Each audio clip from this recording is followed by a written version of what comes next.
the movement experience was breaking. And I remember on the very first preach, Gary talked about staying power, and I remember going like, really, this is not what I wanted to hear, but then it changed me from that moment for greater good. So I got more interested. I wanted to be more involved in this gospel, in this family, in this community. And I also remember being at the back seat of the hall, doing worship just like that, going like that. And then I remember raising my hand, just surrendering. And then I took a step, went in the front, I started jumping cheerfully, being passionate. And that passion happened in that moment.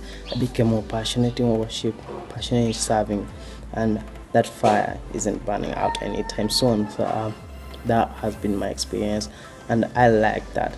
I got to learn every now and then in that cave. Yeah.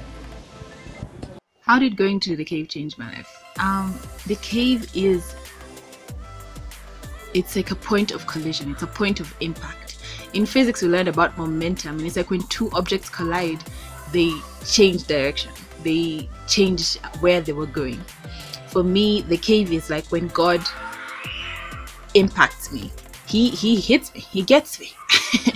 And it changes my life. I've been to like 5 or 6 caves so far. And at every point, God has met me so deeply personally and just completely changed how I was functioning, what I thought my life was, where I was going, and it just completely has shaped my plans. So my first cave was 10-4, and that's when they announced Freedom Kenya, and I just like lost my mind. I screamed till I passed out. Thankfully, people were there to collect me. Then I got back up and I screamed some more. And it's because God gave me in that moment, just dropped within me such a heart for my people. I wanted them to experience freedom, the freedom that I now walked in, the love, the joy, the fullness that comes from knowing God for who He is and not for who religiosity has masked Him to be, has perverted Him to be. And I was just like, I want everyone to know about this, but I don't know how. I don't know how to make this happen. And then at the cave, God was like, here. And I was like, so He's got you on a collision path, and He will get you. He will impact you at the cave. Literally, heaven will touch earth. Will you be there or not?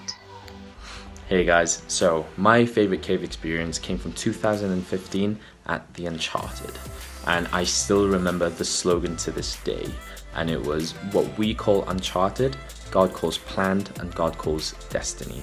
And man, I remember the summer of that year, I then drove out to Belgium. I was 19 at the time and ended up leading worship in Bruges and all of these things. And that was just the start of this crazy journey that I knew that God was taking me on. And Uncharted just speaks so much into my life because I have no idea what's ahead of me, but I know God has great things in store. And I simply need to trust and obey in His plans and His timing. And so I am so ready for whatever God has in store for Breakout.